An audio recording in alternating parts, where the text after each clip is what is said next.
இன்றைய சத்திய போதனைகள் வழியாக அப்ரஹாமின் சந்ததியார் பார்ப்போம் வசனத்தை. அப்ரஹாமின் சந்ததியை எகிப்துக்கு கொண்டு போய் மிகவும் அதிகமாய் பழுகி பெருகும்படி கிருபை செய்தார்.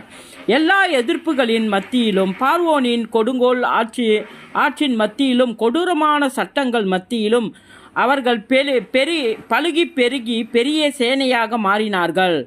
40 வருடங்கள் பரலோக மன்னாவை அவர்களுக்கு கொடுத்து பலப்படுத்தி காண்டாமிருகத்திற்கொப்பாக கர்த்தர் அவர்களை மாற்றினார். அவர்கள் கானான் தேசத்திற்கு பிரவேசித்து அங்குள்ள கானானியரை முறியடித்து அவர்களை அந்த தேசத்தை விட்டு துரத்தி எருசலேமை கைப்பற்றினார்கள். எருசலேமில் அவ்வளவு யுத்தங்களும் இரத்தம் சிந்தப்படுதலுக்கும் காரணம் என்ன? கர்த்தர் எருசலேமை தனது நகரமாக தெரிந்து கொண்டதே காரணம். சாத்தான் அந்த பட்டணத்தை பிடிப்பதற்கு இடைவிடாமல் யுத்தம் செய்து கொண்டிருக்கிறான். எருசலேமுக்காக மூர்க்கமாக போராடுகிறான்.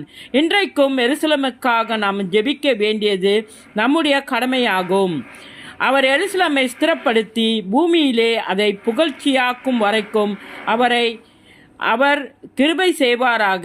ஏசாயா 62வது அதிகாரம் 7வது வசனம். எருசலேமின் சமாதானத்துக்காக வேண்டிக் கொள்ளுங்கள். உன்னை நேசிக்கிறவர்கள் சுகித்திருப்பார்களாக. உன் அலங்கத்திற்குள்ளே சமாதானமும் உன் அரண்மனைக்குள்ளே சுகமும் இருப்பதாக. என் சகோதரர் நிமித்தம், என் சிநேகிதர் நிமித்தம் உன்னில் சமாதானம் இருப்பதாக என்பேன். எங்கள் தேவனாகிய கர்த்தரின் ஆலய நிமித்தம் உனக்கு நன்மை உண்டாக தேடுவேன். சங்கீதம் 122வது அதிகாரம் 6வது வசனத்திலிருந்து 9வது வசனம் வரை. இயேசுவின் நாமத்தில்.